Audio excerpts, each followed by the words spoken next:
আসসালামু আলাইকুম প্রিয় শিক্ষার্থীবৃন্দ, জীববিজ্ঞান ক্লাসে তোমাদের স্বাগত। গত ক্লাসে আমি তোমাদের সাথে পরিচিত হয়েছি।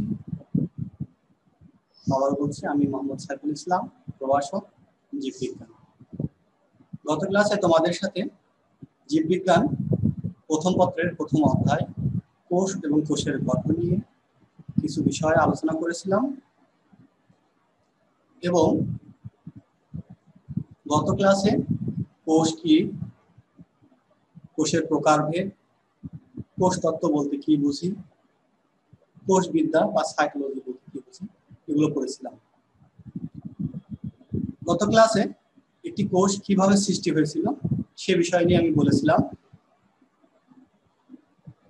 যে আলেকজান্ডার অপারিন এবং হলডেন বলেন বায়ুমণ্ডলে মিথেন, অ্যামোনিয়া, হাইড্রোজেন এই তিন ধরনের গ্যাসের সমন্বয়ে এবং তাদের ভিতরে সংঘর্ষের ফলে সৃষ্টি হয় জৈব অণু বা অ্যামিনো অ্যাসিড। এই অ্যামিনো অ্যাসিড থেকে সৃষ্টি হয় আদি কোষ এবং আদি কোষ থেকে সৃষ্টি হয় প্রকৃত কোষ। পরবর্তীতে প্রকৃত কোষ থেকে মাইটোকন্ড্রিয়ার মাধ্যমে হয় প্রাণী কোষ। প্রাণী কোষ থেকে তৈরি হয় ক্লোরোপ্লাস্টের মাধ্যমে উদ্ভিদ কোষ। অর্থাৎ একটি কোষের জড় পদার্থ থেকে একটি কোষের সৃষ্টি এবং সেই কোষগুলো পরবর্তীতে তার সংখ্যা বৃদ্ধির মাধ্যমে পরিবেশের সাথে খাপ খাইয়ে দিয়ে বিশাল আকারে উদ্ভিদ বা প্রাণীর সৃষ্টি হয়েছে। কোষের সৃষ্টি সম্পর্কে বলতে গিয়ে বলেছিলাম ৬৪টি জেনেটিক কোড বিভিন্নভাবে বিন্যস্ত হয়ে জীবের বৈশিষ্ট্য প্রকাশ করে। প্রিয় শিক্ষার্থীবৃন্দ, তোমাদেরই এক বন্ধু হাবিবুল্লাহ আল শামীম আমাকে প্রশ্ন করেছিল জেনেটিক কোড ৬৪টি এর অর্থ কি? প্রিয় শিক্ষার্থীবৃন্দ, তোমাদের সাথে সরাসরি ক্লাস নেওয়ার সুযোগ না থাকায় তোমাদের ভিতরে যে প্রশ্নগুলো সেগুলো আমাকে করতে পারতেছে না। তোমাদের সাথে সরাসরি ক্লাস নেওয়ার সুযোগ না থাকায় আমি যে বিষয়গুলো তোমাদেরকে পাঠদান করছি সেখান থেকে তোমাদের যে বিষয়গুলো জানো না সেখান থেকে সরাসরি প্রশ্ন করার সুযোগ না থাকায় তোমরা অবশ্যই আমাকে ভাই ভাই করবে। ধন্যবাদ হাবিবুল্লাহ আল শামীমকে যে একটি প্রশ্ন করেছিল স্যার জেনেটিক কোড ৬৪টি বলতে কি বোঝায়। আমি তার ব্যাখ্যা দিচ্ছি যার মাধ্যমে তোমাদের প্রশ্নের উত্তর পেয়ে যাবে এবং পরবর্তীতে আমি আশা করব তোমাদের কোনো প্রশ্ন থাকলে অবশ্যই আমাকে ভাইবারে জানাবে। আমি পরবর্তীতে তোমাদের সকল প্রশ্নগুলোকে প্রশ্ন উত্তর পর্বে আমি আলোচনা করব, যার মধ্যে দিয়ে তোমাদের একজনের প্রশ্নেও উত্তর জানার মধ্যে দিয়ে সবারই এই উত্তরটা জানা হয়ে যাবে। তাহলে আসো আমরা জেনেটিক কোড ৬৪টি কি বা বলতে কি বোঝায় এর ব্যাখ্যাটা দিয়ে দিই। আমরা জানি জীবের সকল বৈশিষ্ট্য প্রকাশ ও নিয়ন্ত্রণ করে থাকে ডিএনএ অণুর বিশেষ বিশেষ অংশ, যাকে আমরা জিন বলি। জিন জীবের বৈশিষ্ট্যের জন্য দায়ী, কিন্তু সরাসরি বৈশিষ্ট্য প্রকাশ করতে পারে না। তাহলে বৈশিষ্ট্য প্রকাশ করে মূলত প্রোটিন অণু, আর প্রোটিন অণু তৈরি হয় অ্যামিনো অ্যাসিডের পলিপেপটাইড বন্ধনের মাধ্যমে। অর্থাৎ অনেকগুলো অ্যামিনো অ্যাসিডের মনোমার মিলে তৈরি করে একটি প্রোটিন অণু। আমরা এটাও জানি নিউক্লিয়াসে ক্রোমোজোমের ভিতরে ডিএনএ আছে এবং ডিএনএ অণুর বিশেষ বিশেষ অংশই জিন এবং ডিএনএ অণু থেকে তৈরি হয় আরএনএ, আরএনএ থেকে তৈরি হয় অ্যামিনো অ্যাসিড এবং অ্যামিনো অ্যাসিডগুলো বিভিন্নভাবে শোধিত হয়ে তৈরি হয় প্রোটিন অণু, আর প্রোটিন অণুই বৈশিষ্ট্য প্রকাশ করে। তাহলে ডিএনএ অণুতে 4 ধরনের বেজ আছে, যেটাকে বলি নাইট্রোজেন বেজ বা ক্ষার, এটিজিসি।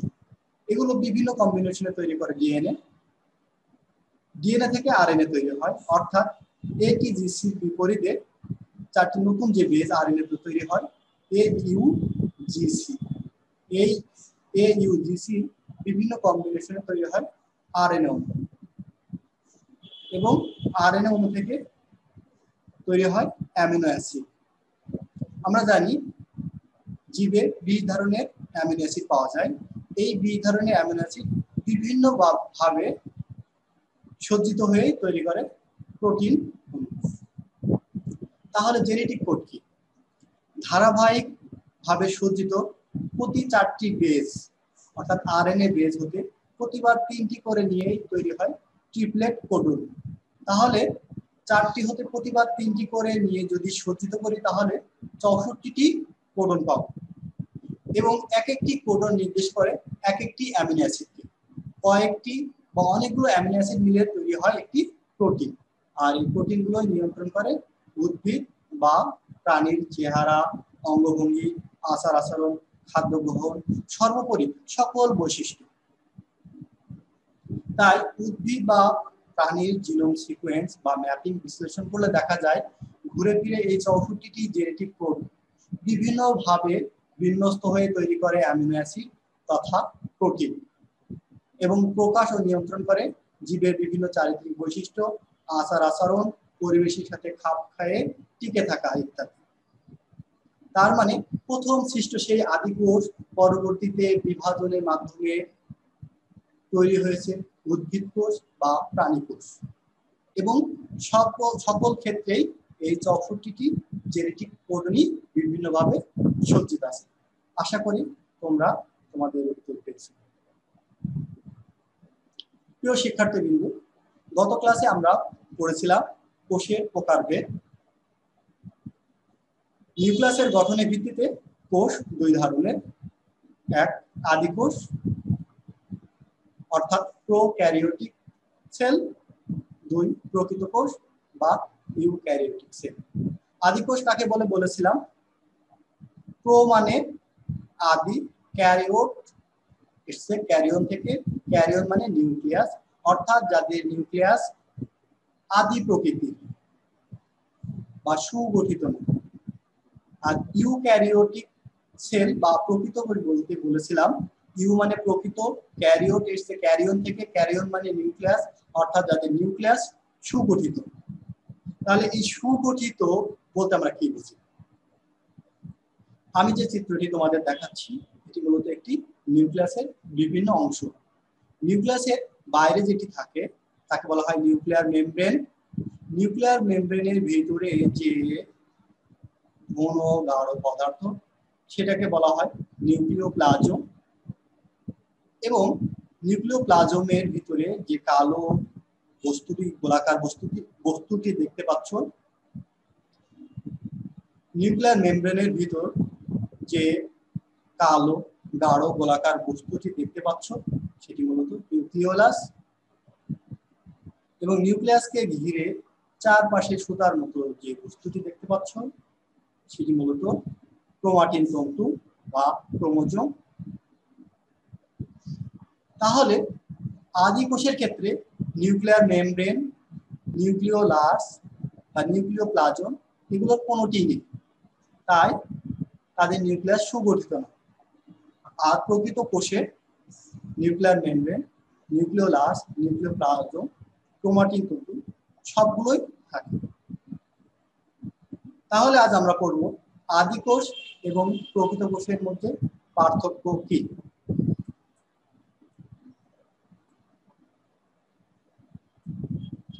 দেখো, প্রথম বৈশিষ্ট্য হলো নিউক্লিয়াস।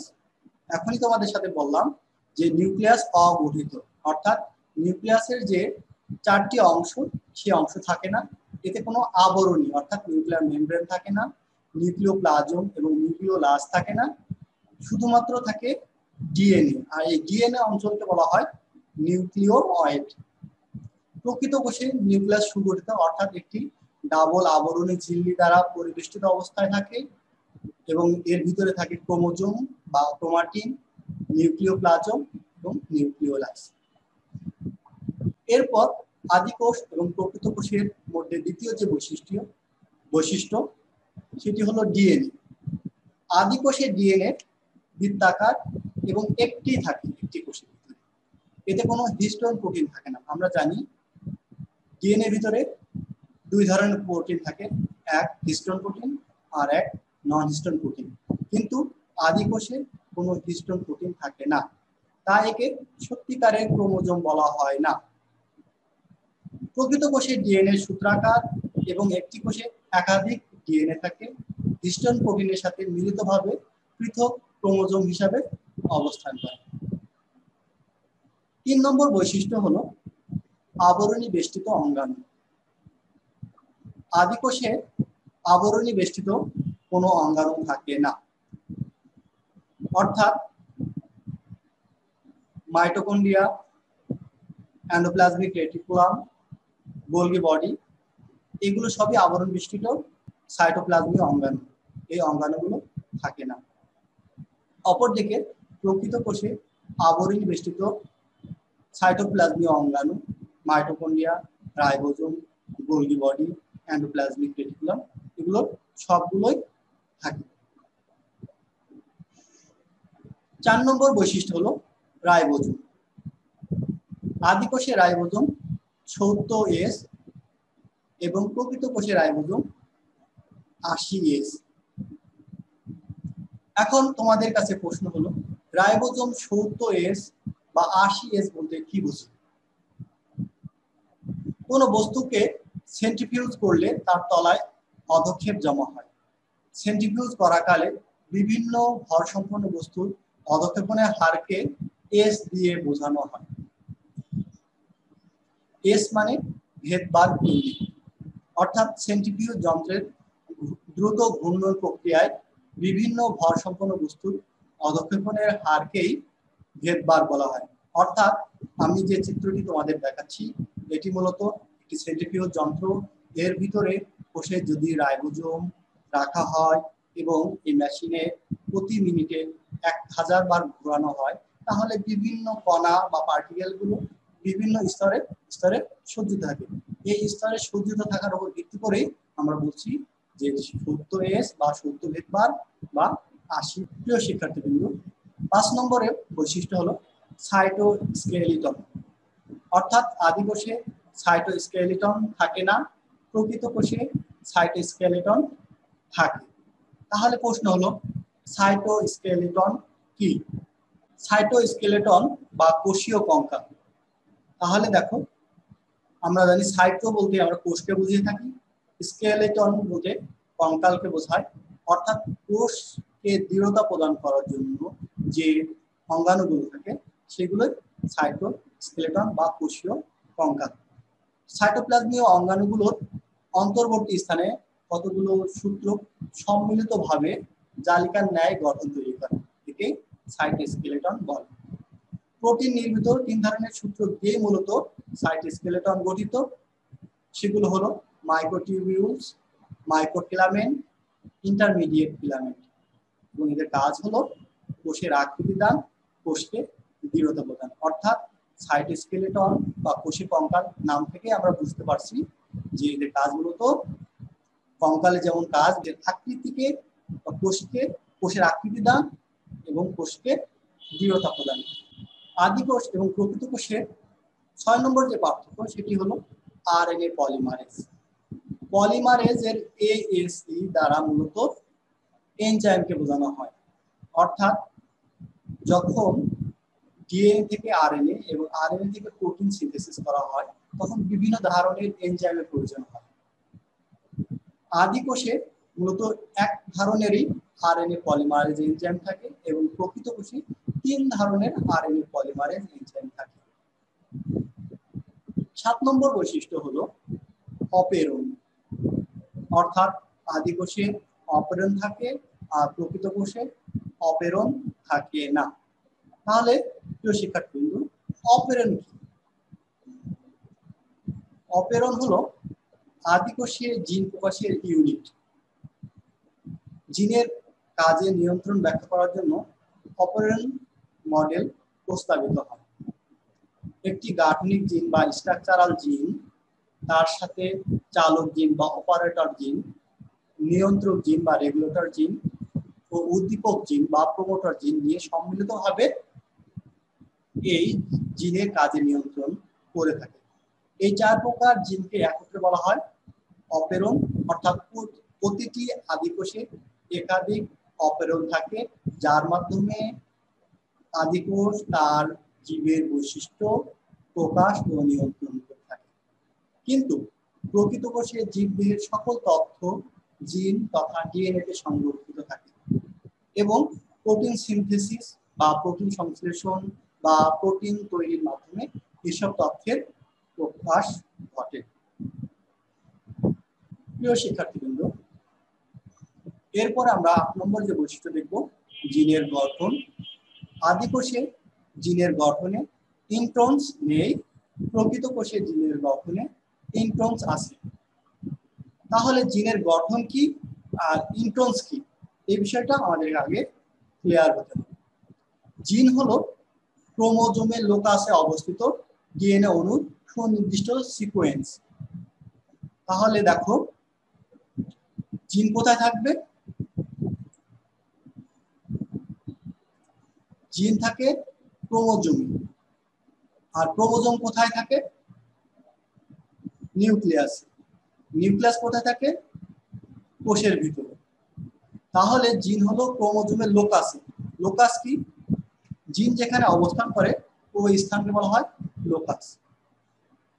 লোকাসে অবস্থিত ডিএনএ অণুর সুনির্দিষ্ট সিকোয়েন্স বা সজ্জাবিন্যাস, যা জীবের একটি কার্যকর সংকেত আবদ্ধ করে, অর্থাৎ যার মাধ্যমে এক একটি বৈশিষ্ট্য প্রকাশ করে থাকে এবং প্রোটিন হিসাবে আত্মপ্রকাশ করে। কারণ আমরা ইতিপূর্বে বলেছি জীবের সকল বৈশিষ্ট্য প্রকাশের জন্য দায়ী জিন, বাট সে প্রকাশটা ঘটায় প্রোটিন। তাহলে জিনের গঠন এবার জানি। প্রকৃতপক্ষে জীবের জিনে কোডিং এবং নন কোডিং অংশ থাকে।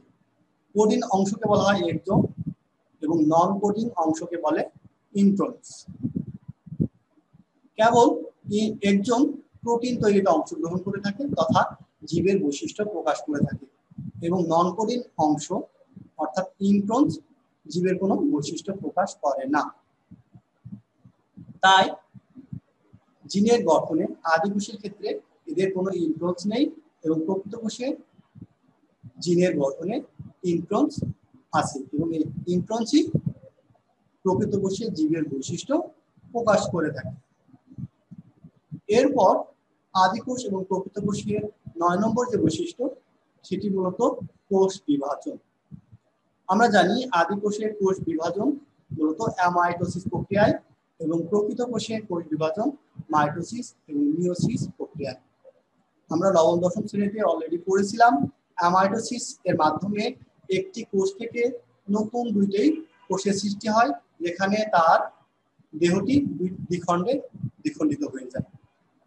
কিন্তু প্রকৃতকোষে মাইটোসিসের মাধ্যমে একটি কোষ থেকে দুইটি কোষ থেকে 4টি এভাবে কোষের বিভাজন সংঘটিত হয় এবং মাইটোসিস উন্নত প্রকৃতির কোষ বিভাজন এবং মিওসিস মূলত জনন কোষে সংঘটিত হয় এবং এখানে ডিপ্লয়েড সংখ্যক ক্রোমোজোম বিভাজিত হয়ে হ্যাপ্লয়েড সংখ্যক ক্রোমোজোমে রূপান্তরিত হয়, অর্থাৎ ডিম্বাণু বা শুক্রাণু সৃষ্টি করে এবং পরবর্তীতে তখন গ্যামেট গুলো অর্থাৎ ডিম্বাণু এবং শুক্রাণু মিলিত হয়, তখন নতুন জীবের সৃষ্টি হয়।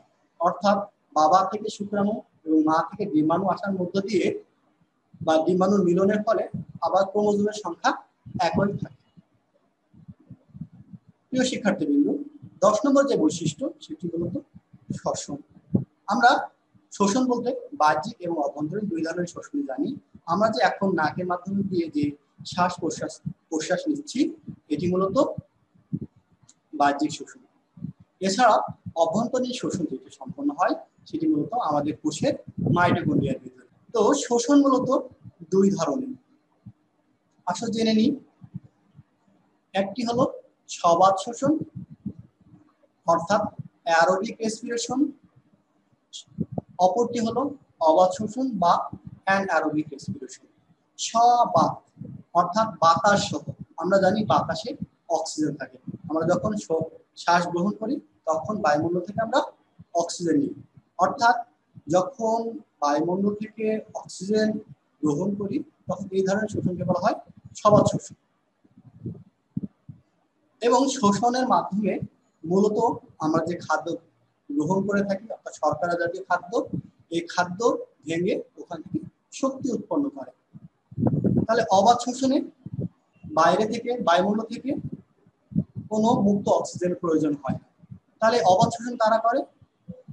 আদিকোষী অর্থাৎ ব্যাকটেরিয়া, মাইকোপ্লাজমা, এই ধরনের জীবগুলো অবাধ শোষণ করে, অর্থাৎ এদের বায়ুমণ্ডল থেকে মুক্ত অক্সিজেন নেওয়ার প্রয়োজন হয় না।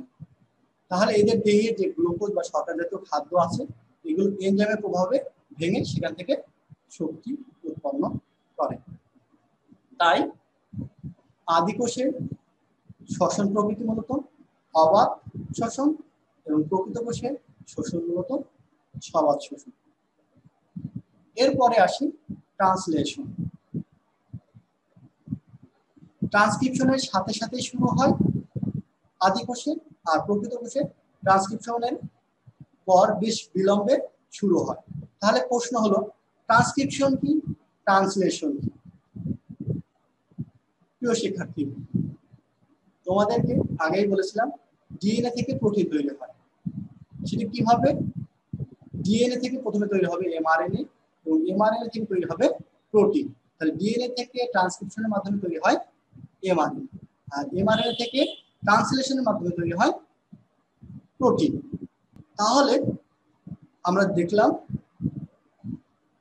যে ট্রান্সক্রিপশনের সাথে সাথে শুরু হয়, আগে শুরু হয় ট্রান্সক্রিপশন, পরে শুরু হয় ট্রান্সলেশন, এবং ট্রান্সক্রিপশনের সাথে সাথে শুরু হয় ট্রান্সলেশন। কার ক্ষেত্রে? আদিকোষের ক্ষেত্রে। আর প্রকৃত কোষে কি হয়? ট্রান্সক্রিপশনের বেশ পরে, অর্থাৎ কিছুটা সময় দেরি করে ট্রান্সলেশন শুরু হয়। প্রিয় শিক্ষার্থীবৃন্দ, আরেকটি নতুন প্রশ্ন হলো, প্রিয় শিক্ষার্থীবৃন্দ, আরেকটি গুরুত্বপূর্ণ প্রশ্ন হলো একটি আদর্শ উদ্ভিদ কোষের গঠন। তাহলে আসুন আমরা জেনে নিই একটি আদর্শ উদ্ভিদ কোষে কি কি থাকে। তাহলে প্রথমে আমরা দেখছি যে জড় বস্তু থাকে এবং প্রোটোপ্লাজম থাকে। তাহলে আমরা প্রোটোপ্লাজম কি সেটা আগে জানি। আমরা জানি উদ্ভিদ কোষের সবচেয়ে বাইরে যে আবরণ থাকে সেটি বলা হয় কোষ প্রাচীর। কোষ প্রাচীর মূলত জড় পদার্থ। উদ্ভিদ এবং প্রাণী কোষের প্রধান বৈশিষ্ট্য হলো কোষ প্রাচীর। তাহলে কোষ প্রাচীরের ভিতরে কোষস্থ যে সজীব বস্তু থাকে তাকে বলা হয় প্রোটোপ্লাজম। তাহলে কোষস্থ সজীব বস্তু নিয়ে তৈরি হবে প্রোটোপ্লাজম, এবং সেটি কাকে আবৃত করে রাখবে? কোষ প্রাচীর। প্রিয় শিক্ষার্থীবৃন্দ, আরেকটি গুরুত্বপূর্ণ প্রশ্ন হলো একটি আদর্শ উদ্ভিদ কোষের গঠন। একটি আদর্শ উদ্ভিদ কোষ দুই ধরনের বস্তু দ্বারা গঠিত, এক জড় বস্তু আর দুই সজীব বস্তু। জড় বস্তুর ভিতরে একটি হলো কোষ প্রাচীর, আরেকটি হলো কোষস্থ নির্জীব বস্তু সমূহ। প্রিয় শিক্ষার্থীবৃন্দ, আমরা নবম দশম শ্রেণীতে জেনেছি উদ্ভিদ কোষ এবং প্রাণী কোষের প্রধান পার্থক্য হলো কোষ প্রাচীর, অর্থাৎ উদ্ভিদ কোষের কোষ প্রাচীর থাকে, প্রাণী কোষে কোষ প্রাচীর থাকে না। এবং প্রোটোপ্লাজম মূলত সজীব বস্তু, অর্থাৎ কোষ প্রাচীরকে ঘিরে যে অঙ্গাণুগুলো থাকে কোষের, সেই অঙ্গাণুগুলোকে বলা হয় প্রোটোপ্লাজম।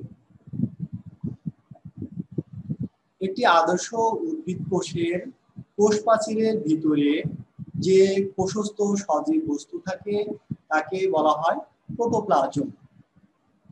তাহলে আসুন আমরা দেখে নিই প্রোটোপ্লাজমের ভিতরে কি থাকে।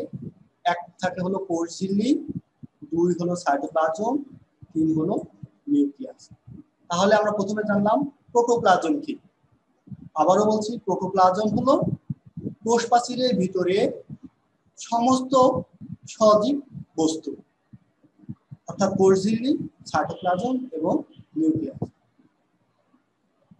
কোষ ঝিল্লি বা সেল মেমব্রেন মূলত কোষ প্রাচীরের পরের আবরণ, এবং কোষ ঝিল্লি তার ভিতরে যে থকথকে জেলির মতো পদার্থ সহ বিভিন্ন অঙ্গাণু ধারণ করে সেটিকে বলা হয় সাইটোপ্লাজমীয় অঙ্গাণু। তাহলে প্রশ্ন হলো সাইটোপ্লাজম কি? কোষ ঝিল্লি দ্বারা আবৃত নিউক্লিয়াস ব্যতীত কোষের যে অঙ্গাণুগুলো থাকে সেগুলোকেই সাইটোপ্লাজমীয় অঙ্গাণু বলে।